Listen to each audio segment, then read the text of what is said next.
Morning student, मैं DK Kushwaha पुनः एक बार आपका इंस्टीट्यूट में स्वागत करता हूं। जैसा कि आपको पता है कि हमारा साइंस का मोस्ट इंपॉर्टेंट क्वेश्चन का सिलेक्शन का टेस्ट चल रहा है, टेस्ट सीरीज चल रहा है। मैंने फिजिक्स, केमिस्ट्री, बायोलॉजी बताने की बात की थी, जिसमें बायोलॉजी का 50 क्वेश्चन हम समाप्त कर चुके हैं। उसके बाद केमिस्ट्री का भी पार्ट 1 समाप्त कर चुके हैं। जिन विद्यार्थियों ने नहीं देखा है वो प्लीज़ प्लेलिस्ट में जाइए और बाकी वीडियो आप देख सकते हो। उसके अलावा भी सेट बना के दिया हुआ है, मैथ का भी है, आप हर चीज़ मिलेंगे यहाँ पे। और हमारा हमेशा से टारगेट रहा है कि आप ज़्यादा ना पढ़ें, लेकिन वो पढ़ें जो एग्जाम के इर्द गिर्द घुमाए देते हैं। बार बार आप एग्जाम में जाते हैं, बार बार एक ही क्वेश्चन रिपीट करते हैं और आप गलती करके चलाते हैं। तो हमारा इरादा हमेशा रहा है कि जो आप गलती कर रहे हैं उसको सुधारिए, गलतियों को सुधारने का हम प्रयास बार बार करते हैं। और मेरा वादा, आप किसी भी एग्जाम में बैठते हैं, रेलवे का किसी भी एग्जाम में, एसएससी या स्टेट लेवल का, मेरा वादा है आप छोड़ नहीं पाएंगे साइंस। जैसे फिजिक्स, केमिस्ट्री, बायोलॉजी का 50-50 का सिलेक्शन समाप्त होता है, मैं आपका फिजिक्स और केमिस्ट्री का न्यूमेरिकल का लेके आ रहा हूँ उसे। ठीक है, तो हम स्टार्ट करते हैं केमिस्ट्री का पार्ट 2। केमिस्ट्री पार्ट 1 समाप्त हो चुका है। ठीक है, तो देखते हैं क्वेश्चन नंबर 21 20 तक समाप्त हो चुका था। पार्ट 2 में देखते हैं आधुनिक आवर्त सारणी में तत्वों के वर्गीकरण का आधार क्या है, बेस क्या है तत्वों के वर्गीकरण का? परमाणु भार, परमाणु द्रव्यमान, परमाणु संख्या या नॉन ऑफ दिस। चलिए तो बनाएंगे आधुनिक आवर्त सारणी। तो परमाणु संख्या के आधार पर है। आधुनिक आवर्त सारणी किसने दिया था? मोसले का देन है। किसका है? मोसले ने आधुनिक आवर्त सारणी दिया था। ठीक है, और परमाणु भार के आधार पर किन्होंने दिया था? मेंडलीफ का था। मेंडलीफ का क्या था? परमाणु भार के आधार पर। परमाणु भार के आधार पर किसने दिया था? मेंडलीफ ने।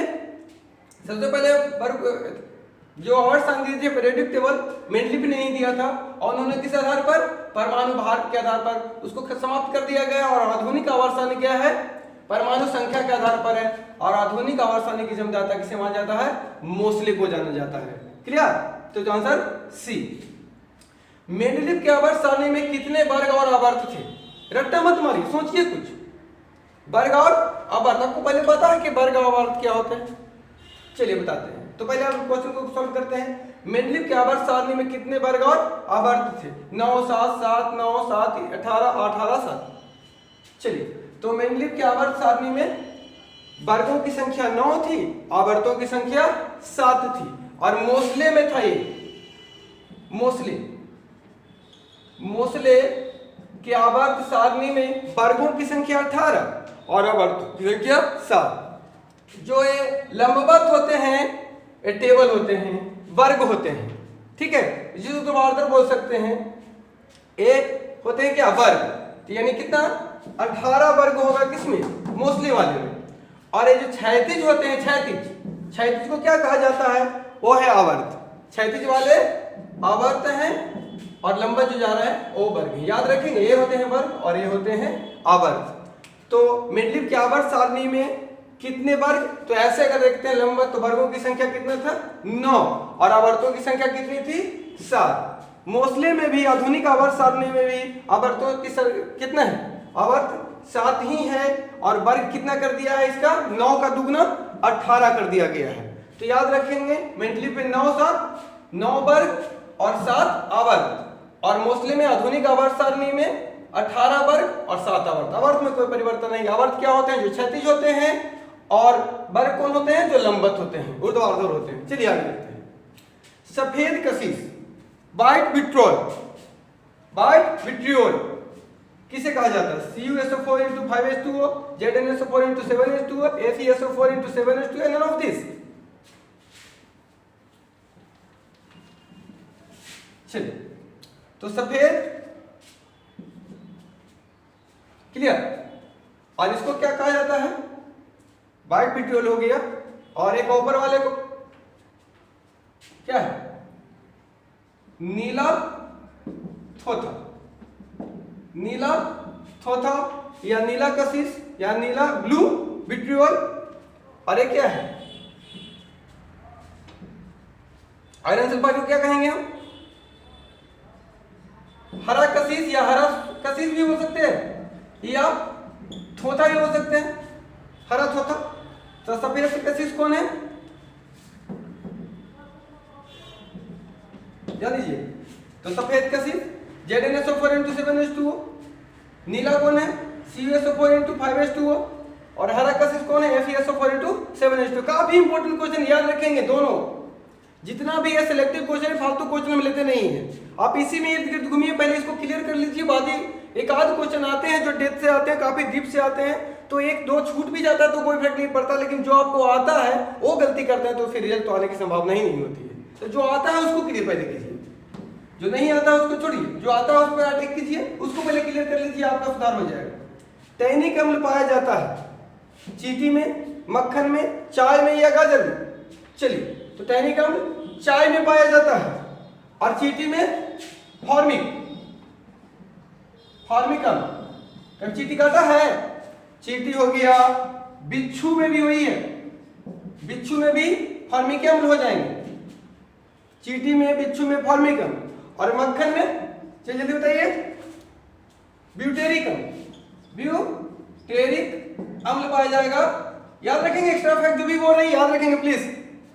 और उसके बाद चाय में तो है क्या टैनिक, और गाजर में क्या होता है? मैलिक। याद मत रखिए, खाली सेव नहीं होता है, गाजर में भी होता है, सेब में भी होता है, आलू में भी होता है, याद रखेंगे, आलू में भी होता है, केला में भी होता है, एक चीज में नहीं होता ऐसा। तो गाजर, सेब, आलू, केला में क्या? मैलिक अम्ल, चाय में टैनिक, मक्खन में ब्यूटेरिक अम्ल,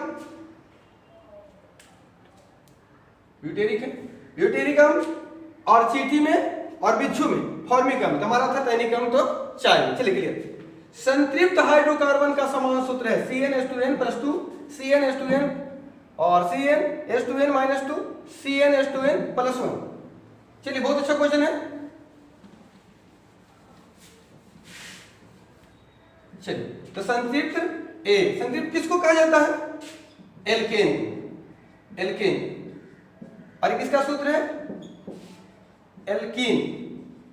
और इसका क्या है? एल्काइन। तो तरीके से याद रखिएगा, भूलिएगा नहीं। एल्केन या याद रखिए, केन कीन काइन। तो केन ये सब ये संतृप्त और ये दोनों असंतृप्त है। एल्कीन भी असंतृप्त और एल्काइन भी असंतृप्त, लेकिन एल्केन जो है क्या है? संतृप्त है। तो ध्यान देंगे, याद रखेंगे, भूलिएगा नहीं। केन कीन काइन दो घंटे चल जाइएगा।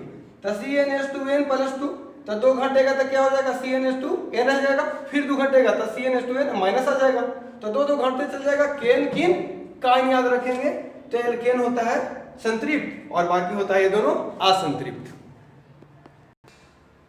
क्वेश्चन 26, मार्शल अम्ल के नाम से किसे जाना जाता है? H2SO4, H2S2, O8, H2SO5, H2S2O7। चलिए, तो मार्शल अम्ल के नाम से H2S2O8 को माना जाता है, और एक H2SO4 अम्लों का राजा है, रसायन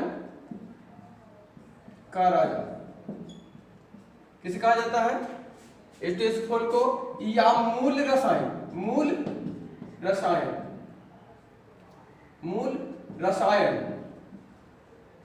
किसको कहा जाता है? H2SO4 को। शीशा संचायक बैटरी में भी किसका इस्तेमाल होता है? H2SO4 काफी इंपॉर्टेंट है।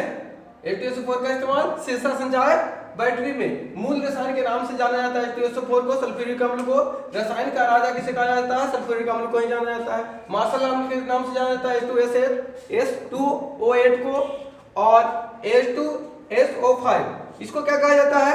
कैरो अम्ल। ये क्या है? कैरो अम्ल। आजकल एग्जाम में खूब आते हैं। H2SO5 क्या है? कैरो अम्ल है। H2S2O8 जो है वो क्या है? मार्शल अम्ल है, याद रखेंगे। चलिए आगे। मिट्टी के तेल का संगठन होता है C1 से C4, C5 to C11, C10 to C15, C8 to C12। जल्दी 12 जल्दी बनाएंगे। तो मिट्टी का तेल C10 to C15 और C1 to C4 क्या है? गैस है। क्या है? गैस। देखिए, सघनता घटते जा रहा है, बढ़ गया। गैस के बाद कौन आता है? पेट्रोल। याद रखेंगे, पेट्रोल है ना, इसमें थोड़ा सा सघनता बढ़ गया है। पेट्रोल से ज्यादा किसका होता है? केरोसिन, और उसके इसके और नीचे बीच में लगभग नेप्थॉन है, नेप्थॉन। चलिए, तो क्या है?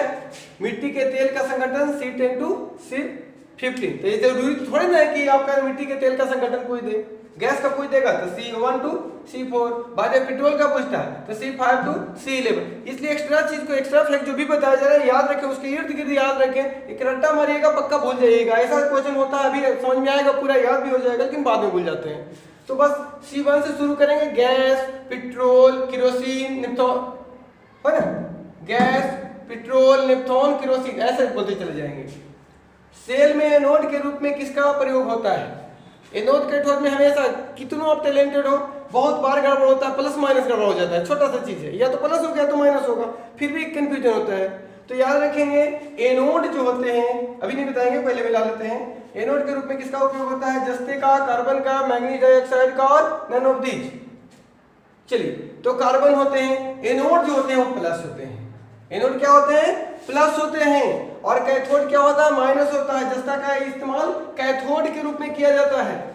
जस्ता का इस्तेमाल कुछ में किया जाता है? Cathode, cathode, cathode. देखे होंगे बैटरी, तो उसमें कैथोड होता है ना, टॉर्च वगैरह में लगाते हैं या रिमोट में लगाते हैं, बैटरी लगाते हैं, ऊपर जो कवर होता है वो होता है जस्ते का, डब्बा होता है। और कैथोड का काम होता है, कैथोड क्या होता है? माइनस होते हैं। याद रखेंगे, कैथोड माइनस, एनोड प्लस, 5 बार बोलिएगा, हमेशा याद रखिएगा। Anode plus, cathode minus. Cathode में किसका इस्तेमाल? जस्ते का। एनोड में किसका? कार्बन का छड़। देखिए बीच में कार्बन का एक छड़ डाला हुआ रहता है, उसके ऊपर टोपी लगाया हुआ रहता है, अगर बैटरी तोड़े होंगे तो। प्रैक्टिकल कुछ कीजिए, आप रट्टा मारिएगा कोई फायदा नहीं है, कुछ ना कुछ तो जानिए आप, कुछ तो प्रैक्टिकल कीजिए भाई। सेल में एनोड के रूप में कार्बन का, एनोड क्या होता है? प्लस, कैथोड होता है माइनस। कैथोड में किसका? जस्ते का। मैग्नीज डाइऑक्साइड क्या है? इसका इस्तेमाल होता है किसके रूप में? निर्ध्रुवन। इसका इस्तेमाल किस रूप में? निर्ध्रुवन। और कल एग्जाम में आया था एक कि बैटरी में निर्ध्रुवन के रूप में किसका इस्तेमाल होता है? तो मैग्नीज डाइऑक्साइड, निर्ध्रुवन। याद रखेंगे। चलिए, तो एनएफ के रूप में कार्बन का। चलिए, आंसर बी हो जाएगा। ल्यूकेमिया के उपचार में किसका उपयोग होता है? जल्दी बनाएंगे। P32, F59, C cobalt 60, iron O131। तो ये जरूरी थोड़ा है कि ल्यूकेमिया और भी आ सकता है, तो पता कीजिए। ल्यूकेमिया के एग्जाम में, उपचार में, ल्यूकेमिया समझते हैं क्या होता है? Blood cancer. तो ल्यूकेमिया के उपचार में फास्फोरस 32 का इस्तेमाल किया जाता है। चलिए आगे। F59 क्या है? इसका इस्तेमाल किस चीज में किया जाएगा? जल्दी।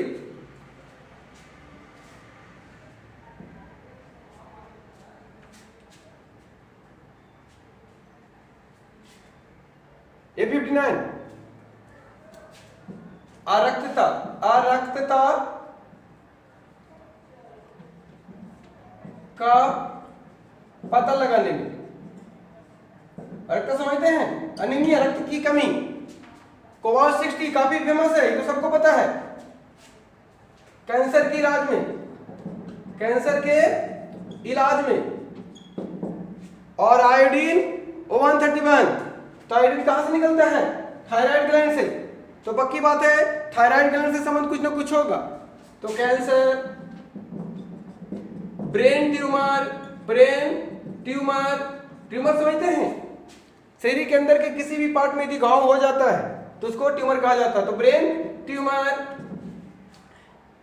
थायराइड ग्रंथि में कोई गड़बड़ है तो उसका आदि थायराइड ग्लैंड, थायराइड ग्रंथि में विकार का पता लगाने में। ध्यान देंगे सब, अलग अलग था। तो ल्यूकेमिया के उपचार में किसका? P32, P32, F59, cobalt 60, iodine 138। ये है क्या? ये समस्थानिक है, फास्फोरस के समस्थानिक है, जिसका इस्तेमाल विभिन्न उपचारों में किया जाता है। तो ल्यूकेमिया, ब्लड कैंसर के इलाज में किसका उपयोग होता है? फास्फोरस 32 का। रक्तता का पता नहीं, रक्तलाभता या एनीमिया कर सकते हैं, उसका पता लगाने में लोहा 59 और कोबाल्ट 60 का इस्तेमाल किया जाता है कैंसर के इलाज में। ये तो सबको पता था। और आयोडीन 131 का इस्तेमाल किया जाता है कैंसर, ब्रेन ट्यूमर, थायराइड ग्रंथि में कोई विकार हो जाए तो उसका पता लगाने में। ठीक है, चलिए पाचन, उत्सर्जन एवं तंत्रिका के कार्यों में सहायता करता है। तंत्रिका नर्वस सिस्टम में, चलिए जल्दी बताइए। Fe, K, Na या कैल्शियम, लोहा, पोटासियम, सोडियम या कैल्शियम, जल्दी बताएंगे।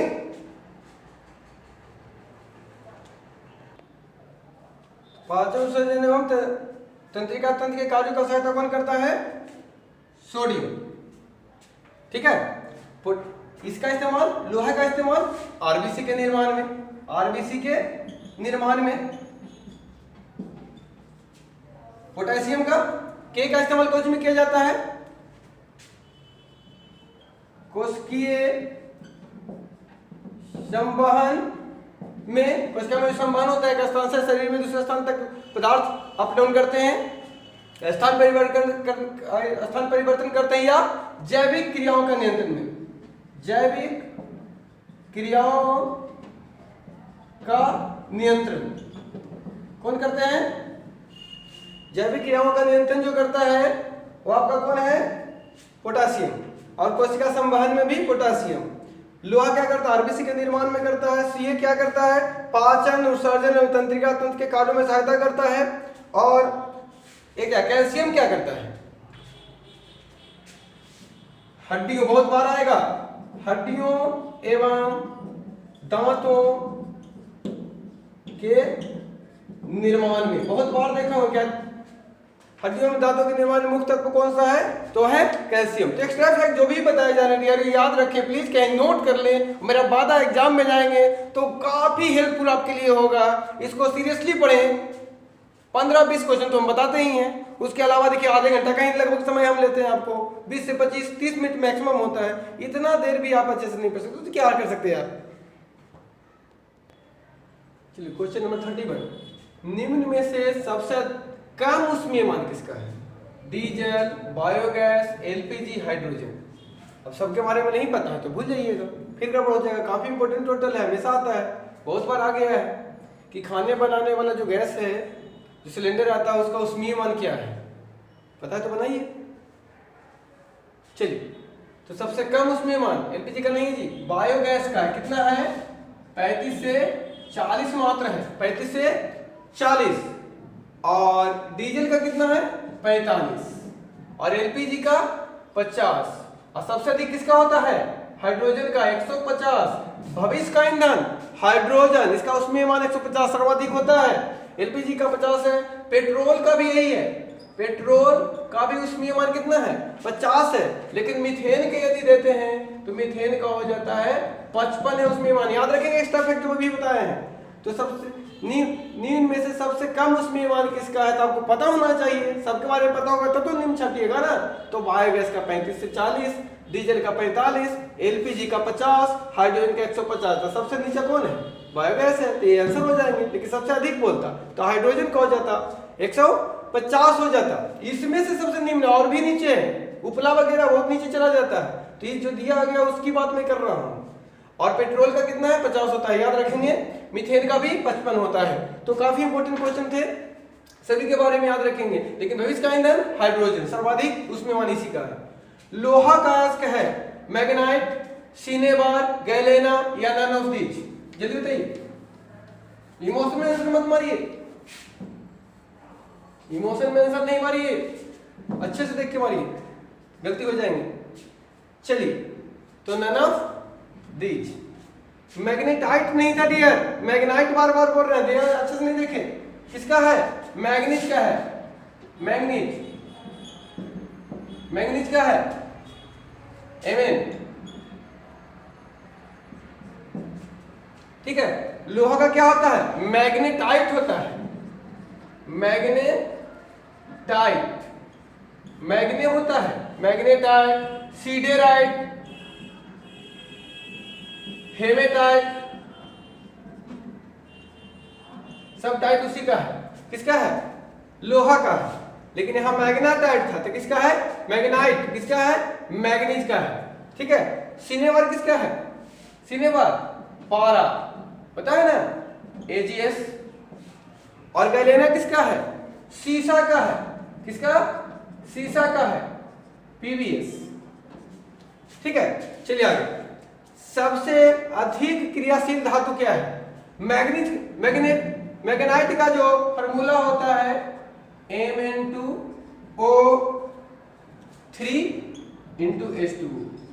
और मैग्नेटाइट का क्या होता है? मैग्नेटाइट का Fe3O4 होता है। याद रखिए, दोनों में काफी अंतर है। सबसे अधिक क्रियाशील धातु, सबसे अधिक क्रियाशील धातु तत्व है सीजियम, फ्लोरीन, हीलियम, क्लोरीन। इसका एक भी ऑप्शन नहीं छोड़िएगा, एग्जाम में दर्शन देंगे और छूटेंगे ही आपसे अगर ध्यान नहीं देते हैं तो। चलिए, सबसे अधिक क्रियाशील धातु तत्व कौन सा है? तो सबसे अधिक क्रियाशील धातु तत्व कौन है? सीजियम है। सबसे अधिक क्रियाशील धातु तत्व कौन है? सीजियम। और इसका न्यूनतम आयन विभव है, आयन विभव वाला तत्व है।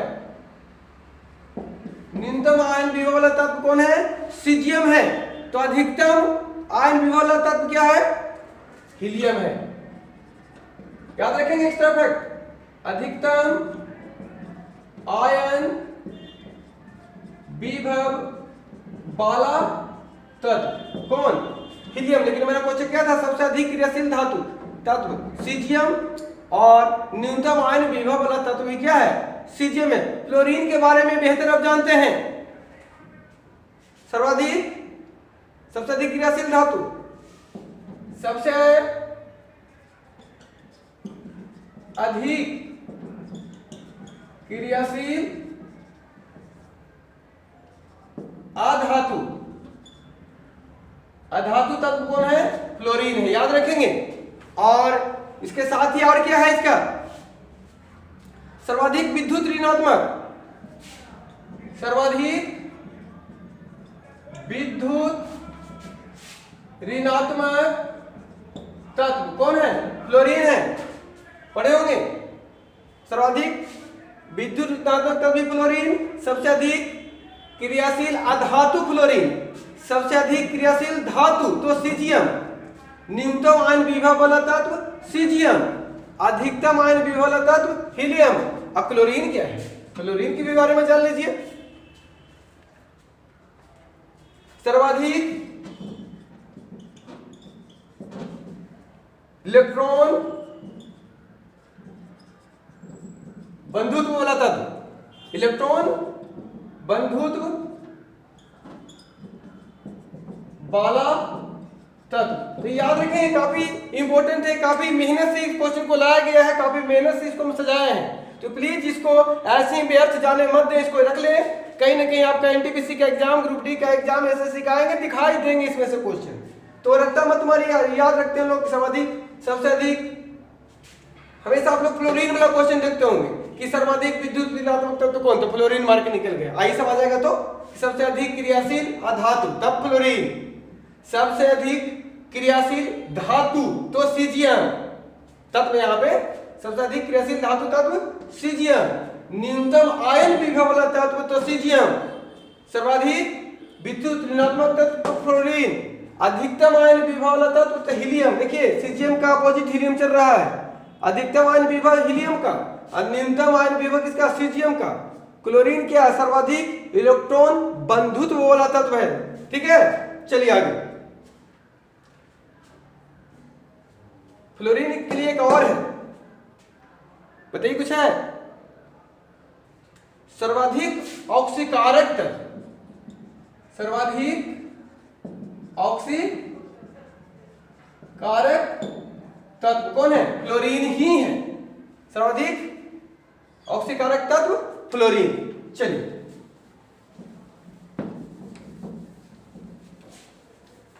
थर्टी 34 में चलते हैं। कैप्सूल का आवरण किसका बना होता है? बार बार क्वेश्चन देखते होंगे, सबको पता है, पहला ऑप्शन से पता चल जाएगा कुछ। कैप्सूल का आवरण किसका बना होता है? सेल्यूलोज, स्टार्च, कार्बोहाइड्रेट या प्रोटीन प्लस कार्बन। सुना सुना सब है, बनाइए।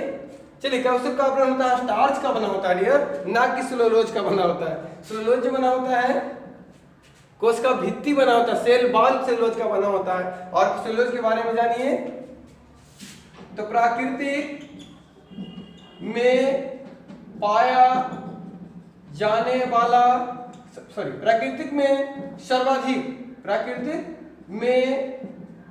सर्वाधिक पाया जाने वाला कार्बनिक तत्व है। कार्बनिक तत्व कौन है? सेलुलोज। और सेलुलोज से क्या बनता है? कोशिका भित्ति, सेल बाल जो बने होते हैं सेलुलोज के बने होते हैं। ये अर्धपारगम झिल्ली होते हैं, किसी खास को आने देते हैं, किसी खास को जाने देते हैं। तो सेलुलोज प्राकृतिक में सर्वाधिक मात्रा में पाए जाने वाला कार्बनिक तत्व अगर पूछता है तो कौन होगा? सेलुलोज। लेकिन कैप्सूल जो हम लोग खाते हैं, दवा खाते हैं, उसका आवरण जो होता है, कवर जो बना होता है, किस चीज का? स्टार्च का बना होता है। स्ट्रेंजर गैस के नाम से किसे जाना जाता है? जल्दी बताएंगे। स्ट्रेंजर गैस के नाम से किसे जाना जाता है? Radon, argon, xenon, helium. चलिए टोटल अक्रिय गैस है, नोबल गैस है, तो स्ट्रेंजर गैस के नाम से ज़ेनॉन को जाना जाता है। और सर्वाधिक मात्रा में वायुमंडल में पाए जाने वाला निष्क्रिय गैस है जो आर्गन है, लगभग 0.93% के आसपास है, जो वायुमंडल में तीसरा स्थान सबसे अधिक रखता है। नाइट्रोजन सबसे अधिक 78%, ऑक्सीजन दूसरे स्थान पर लगभग 21% और तीसरे स्थान पर आर्गन ही है 0.93% वायुमंडल में। और आपको पता होना चाहिए कि आर्गन जो है वायुमंडल में सबसे अधिक मात्रा में पाया जाने वाला निष्क्रिय गैस है। ये रेडॉन में निष्क्रिय गैस है, लेकिन वायुमंडल में पाया नहीं जाता है। रेडॉन से कोबाल्ट 60 निकलता है जी। कैंसर के इलाज में इसका इस्तेमाल होता है और ये प्रयोगशाला में बनाया गया है। लेकिन याद रखेंगे वायुमंडल में पाया नहीं जाता, लेकिन भूकंप के समय इस सांद्रता वायुमंडल में आ जाती है। तो भूकंप का सूचक कौन है? Radon gas. पूछता है कि भूकंप के समय कौन सी गैस की सांद्रता वायुमंडल में पाई जाती है? तो रेडॉन गैस। रेडॉन क्या है? एक निष्क्रिय गैस है, इसमें कोबाल्ट 60 पाया जाता है, जिसके कारण इसका इस्तेमाल कैंसर के इलाज में भी होता है। वीडियो काफी लंबा चल रहा है, इसलिए यहाँ पे स्टॉप करते हैं। शेष जो 15 क्वेश्चन है अगले वीडियो में समाप्त करेंगे। टेंशन मत लीजिए, मैंने नंबर ऑफ क्वेश्चन कितना बताया, आप आइए देखिए कि क्या क्वेश्चन में बताया है। नंबर ऑफ क्वेश्चन छोड़ दीजिए, मैंने आज 15 क्वेश्चन दिया है, 15 से लगभग 60 से 70 क्वेश्चन जरूर क्रॉस किए होंगे। वो क्वेश्चन आपको देखना है और कितना इंपॉर्टेंट क्वेश्चन डील किए हैं वो देखना है। और आप वीडियो देख पाए हैं पिछले तो अच्छी बात है, नहीं देखे हैं तो प्लेलिस्ट में जाइए। टोटल सेट मैंने 11 डाल रखा है, उसके बाद मैथ का भी कुछ चैप्टर डाले हैं, फिलहाल अभी नए नए चैनल बनाए ही हैं। उसके बाद देखते हैं तो साइंस में चल रहे हैं, तो आप दोबारा फिर से इन वीडियो को देखें और देखिए कि आप कितना सही कर पा रहे हैं, इंक्रीजमेंट है या नहीं है। उसके बाद टोटल समाप्त कर लें एक बार, बस 2 से 4 घंटे में टोटल समाप्त हो जाएगा। नोट्स बना लें, उसके बाद मार्केट से कोई भी सेट ले, बना के देखें इंक्रीजमेंट है या नहीं है तो आप अनसब्सक्राइब चैनल को करने कोई दिक्कत नहीं है। लेकिन आई होप कि आपको अच्छा लगेगा, आपका इंक्रीजमेंट आप में हुआ होगा, आपको बेनिफिट ही होगा। ठीक है, तो मिलते हैं अगले वीडियो में। Thank you.